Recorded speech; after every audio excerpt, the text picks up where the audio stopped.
మీరు మీ సరే ఆ ఛానల్ ఎక్కువ రేటింగ్ పెరగాలనో యూట్యూబ్ ఛానల్ అయితే లైక్స్ రావాలనో కాంపిటీషన్లో పడి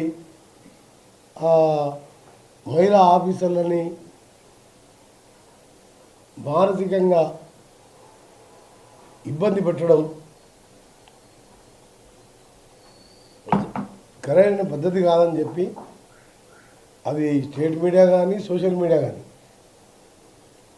మీరందరూ కూడా దానికి ఒకసారి మీరు గుండె మీద చేసుకొని ఆలోచించుకోవాలి. రేపు మీకు ఈ పరిస్థితి ఎదురైతే ఏ విధంగా ఉంటుంది? రాజకీయ నాయకులు అంటారా, ముఖ్యమంత్రి మీద కూడా వచ్చినాయి సోషల్ మీడియాలో, కొన్ని నా మీద వచ్చినాయి, నిన్న మొన్న ఇంకో మంత్రి మీద కూడా వచ్చినాయి. సరే రాజకీయాలలో విమర్శలు ఉంటాయి, ప్రశంసలు ఉంటాయి, మేము తట్టుకుంటాం. కానీ మీరు 24 గంటలు ఐఏఎస్ ఎంపీ కంటే మీరు చూడండి ఎన్ని ఏళ్ళ మీద చెప్పవచ్చు, వేల మీద ఉంటారు. 140 కోట్ల మంది ఎంతమంది ఐఏఎస్ ఐపీఎస్ ఆఫీసర్లు ఉంటారు? ఇప్పుడు వాళ్ళ ఫ్యామిలీ వాళ్ళు ఏ విధంగా ఆలోచించుకోవాలి, ఎట్లా బతకాలి మీరు? అంటే సమాజంలో మీకు ఏ ప్రింట్ కానీ ఎలక్ట్రానిక్ కానీ సోషల్ మీడియా కానీ మేము గౌరవిస్తాం, కానీ మీకెంతో బాధ్యత ఉంటుంది. ఆ బాధ్యతను నిర్వర్తించడంలో మీరు కరెక్ట్గా ఉండాలనే నా విజ్ఞప్తి.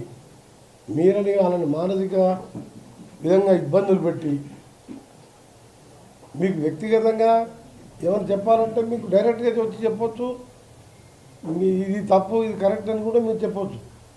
కానీ మీ సోషల్ మీడియా ఛానల్ పెట్టి అందుకనే మీ సోషల్ మీడియా వాళ్ళు కూడా విమర్శిస్తలేదు. మీరే ఆలోచించుకోవాలి. మీకు రేపు పరిస్థితి అయితే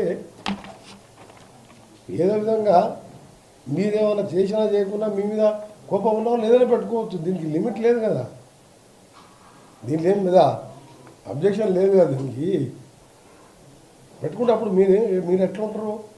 ఇప్పుడు ఐఏఎస్ ఆఫీసర్ పరిస్థితిలో ఉంటే మీ పరిస్థితి ఏంది, మీ ఇంట్లో పరిస్థితి ఏంది, మీ బంధువుల పరిస్థితి ఏంది?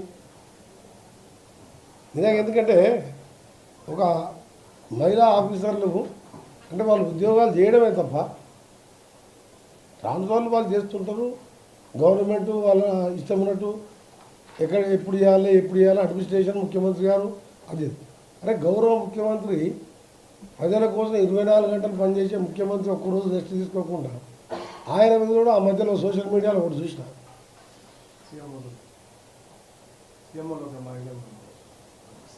సీఎంఓ మైలేజ్ ఒకటి, అంతకంటే ముందు ఇంకా ఘోరమైన వీడియో చూసినాం.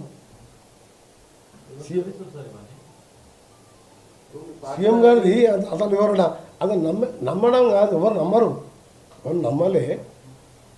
సీఎం గారు అదేసి ప్లస్ మళ్ళీ సీఎంఓలో మహిళ అని చెప్పి మనం కొట్టేసాం. ఇవన్నీ అది సీఎంఓ గారిది, సీఎం గారికి ఫస్ట్ వచ్చింది చూసినా కానీ సెకండ్ వచ్చింది చూడలే, ఎవరో చెప్పింది. రెండోది మన ఇన్ఛార్జ్ మినిస్టర్ మొదటిసారి ఎమ్మెల్యే అది అని చెప్పి నిన్నమానం అనలేదు. నేను చెప్పేది ఒకటి ఏంటంటే మా మీద వేసుకోండి, ఒకసారి మా మీద వేయండి, కొన్ని రోజులు బాధపడతాం.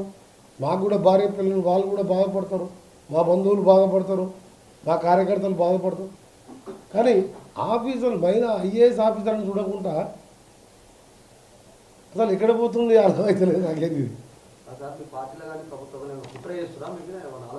లేదండి నా మీద కాదు, బాగా సీఎం మీద నువ్వు వేసినావు, నువ్వు కాదు. సీఎం గారు పోతున్నట్టు బండి నడుపుతున్నాడు, ఫోటో వేసి పెట్టిన ఐటమ్ సీఎం వల్ల మహిళా ఆఫీసర్ మొత్తం. ఎప్పుడో సీఎం చూసిన మీ మహిళా ఆఫీసర్ సీఎం గారు ఎప్పుడన్నా ఆఫీసర్ మీరు చూసినా ఏం ఐటమ్ అది? నేను మొదటిసారి ఎమ్మెల్యే ఇన్ఛార్జ్ మినిస్టర్ అని, ఇప్పుడేమో నల్గొండ మినిస్టర్, చంద్రబాబు మినిస్టర్ అని ఇవన్నీ మీరు చూసినా మీరు దించారా దానికి? అదే ఎవరు అనుకుంటే మీరు వేస్తున్నారు.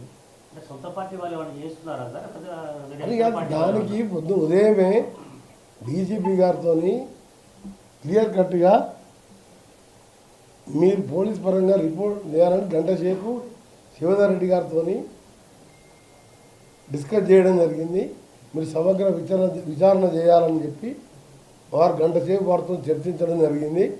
వారికి కూడా అప్పటికే రిపోర్ట్ ఉన్నది, ఆల్రెడీ మా దగ్గర రిపోర్ట్ ఉన్నది. మళ్ళా కూడా డీటెయిల్గా ఎంక్వైరీ చేసి కఠిన చర్యలు తీసుకుంటామని మా అసోసియేషన్ తరపుకెళ్ళి కూడా లెటర్ పంపించిందని చెప్పి మళ్ళీ ఇంతకుముందు కూడా మళ్ళా అడిషనల్ డీజీపీ విజయ్ కుమార్ గారు వాళ్ళు కూడా మాట్లాడిండ్రు. వాళ్ళ అసోసియేషన్ తరపుకెళ్ళి కూడా వచ్చింది. అది ఎంక్వైరీ చేసుకుంటాం. డీజీపీ గారు గడిచండి అతను మాట్లాడాడు, ఆయనకి ఎట్లా జరిగిందో ఆయనకు ఫస్ట్ అడిషనల్ డీజీపీ అంతకుముందు ఆయనే ఉండే ఇంటెలిజెన్స్. నేను మినిస్టర్ అయినట్టుకు ఒక కలెక్టర్ ఉండే కర్ణన్, ఆ తర్వాత మళ్ళీ హరిచంద్రన్ కలెక్టర్ వచ్చింది. తర్వాత ఎమ్మడే ఎలక్షన్ పార్లమెంట్ ఎలక్షన్ పర్పస్ చేసి ఆ సీనియర్ ఆఫీసర్గా తీసుకొచ్చి మళ్ళీ హైదరాబాద్ పోస్టింగ్ ఇచ్చాం. ఆ తర్వాత మునుక్కెళ్ళి ఒక కలెక్టర్ వచ్చాడు. ఆ తర్వాత చంద్రశేఖర్ వచ్చాడు. ఎక్కడ కూడా కలెక్టర్ పోస్టింగ్ వచ్చి ఆర్డర్ అయ్యి ఆ కలెక్టర్ వచ్చి నన్ను కలిసిందాక నేను టీవీలో చూసిన తప్ప మాకు తెలియదు. నేను కాదు, మీరు 14 మంది 13 మంది మినిస్టర్లు అడగండి, ఏ మినిస్టర్ కన్నా చెప్పి కలెక్టర్ని వేసిందా. ఈ ముఖ్యమంత్రి కాదు, ఏ ముఖ్యమంత్రి అయినా సరే కలెక్టర్ పోస్టింగ్లో వాళ్ళ జోక్యం ఉండదు. అందుకనే ప్రభుత్వం తరఫున మొత్తం డీటెయిల్గా ఎంక్వైరీ చేయాలనే నేను సీఎం గారికి చెప్పడం జరిగింది, డీజీపీ గారికి, ఇంటెలిజెన్స్ డీజీపీ గారికి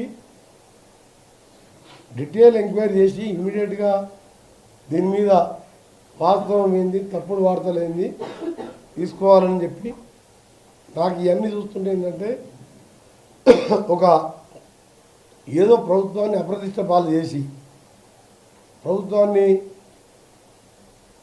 ప్రతిష్టంభం తీసుకురావాలనో లేకపోతే ఇంకేమైనా చేయాలనో ఏం చేస్తుందో ఆ విచారణ జరిగితే కాదు తెలియదు. జ్ఞానంతో నేను ఏ కుట్ర అని చెప్పి నేను చెప్పా. ఆ పోలీస్ ఎంక్వైరీలో తేలుతుంది ఎందుకు వచ్చింది ఈ వార్తలు, ఎందుకు ఈ వార్తలు వస్తున్నాయి, ఎందుకు ఈ టీవీలు వస్తున్నాయి. ఒక 20 రోజుల్లోనే మొత్తం కూడా బయటపడుతుంది. సోషల్ మీడియా కానీ మెయిన్ ఛానల్లో కానీ దాని వెనుక ఏమున్నది, ఏం సంగతి, ఇవన్నీ కూడా ప్రభుత్వం తీసుకొని రిపోర్ట్ వచ్చినాక వాళ్ళే లీగల్ యాక్షన్ తీసుకోవాలని వాళ్ళని కోరడం జరిగింది. నేను మాత్రం ఇండివిజువల్ మినిస్టర్గా మీరు రిక్వెస్ట్ చేస్తున్న, మీకు కూడా ఫ్యామిలీస్ ఉంటాయి, మీకు కూడా మీ బాధ్యతల్లో కూడా ఎవరైనా మీకు పడని వాళ్ళు, మీ పోటీ వాళ్ళు, ఇలాంటి ఇంకో సోషల్ మీడియా ఏది యూట్యూబ్ కావాలని ఇంకోటి 50 యూట్యూబ్ ఛానల్ అంటే పెట్టుకోవచ్చు. పెట్టుకొని ఇష్టం ఉన్నది పెట్టేసి వైరల్ చేసుకోవచ్చు గ్రూప్ల ద్వారా. మీకు కూడా ఎవరైనా పెడితే అప్పుడు మీరు ఏమవుతారు, మీరు బాధపడతారు కదా. మహిళా ఆఫీసరు మన ఇంట్లో మహిళల మీద కానీ ఆఫీసర్ అనేది చాలా తప్పు. ఐఏఎస్ ఐపీఎస్ ఆఫీసర్ల మీద వాళ్ళకి రేపు డ్యూటీ చేయాలంటే కూడా సగం మంది మహిళా ఐఏఎస్ కలెక్టర్లు వాళ్ళే ఉన్నారు. సంక్రాంతి శుభాకాంక్షలతో ముఖ్యంగా ముందుగా నేను చెప్పబోయే విషయం, సంక్రాంతి పండుగ కోసం హైదరాబాద్ నుండి సొంత ఊర్లకు ముఖ్యంగా ఆంధ్ర ప్రాంతానికి, ఆంధ్రతో పాటు సూర్యాపేట, కోదాడు, ఖమ్మం, ఇటు సైడు కర్నూలు పోయే మార్గాలలో ట్రాఫిక్తోని లాస్ట్ ఇయర్ గంటల కొద్దీ చౌటుప్పల వరకే 6 గంటలు పట్టింది పోయినసారి. ఎందుకంటే మధ్యలో హైదరాబాద్ విజయవాడ మీద 17 యాక్సిడెంట్ స్పాట్లను గుర్తించి నేను ఎంపీగా ఉన్నాను 350 కోట్లు శాంక్షన్ చేపించి టెండర్ పెట్టి పనులు ప్రారంభించడం. కాంట్రాక్టర్ కొంచెం ఆలస్యం చేసి ఇప్పుడు ఇంకా ఇన్కంప్లీట్ ఉన్నాయి. ఇన్కంప్లీట్తో ఏంటంటే ఆ సైడ్ లేన్స్ చిన్న ఉండేసరికి అక్కడనే జామ్ అవుతుంది బాటిల్ ఇట్లా. దాన్ని మొన్న 2 days ముందు నేను కలెక్టర్, ఎస్పీ, డిఎస్పీ వాళ్ళతో పాటు నేషనల్ హైవే ప్రాజెక్ట్ డైరెక్టర్తో రివ్యూ చేసుకొని చిట్యాల, పెద్దకాపర్తి, సూర్యాపేట జంక్షన్స్ ఎక్కడైతే ఈ ఫ్లైఓవర్లు వస్తున్నాయో వాటి మీద దాన్ని ఇన్కంప్లీట్ ఉన్నదాన్ని అవసరం ఉంటే మెటీరియల్ అంతా కూడా తీసేపించినాం. నైట్ 10 మిషన్లు పెట్టి టిప్పర్లు పెట్టి అప్రోచ్ రోడ్డు కోసం కూడా తీసేసి మళ్ళీ ఒక పిల్లర్స్ తప్ప మిగిలింది మళ్ళీ అలా డబల్ కాస్ట్ గురించి చూడలే. ఎందుకంటే మినిమం 12 లక్షల వెహికల్స్ పోతాయని ఈసారి అంచనా. Last time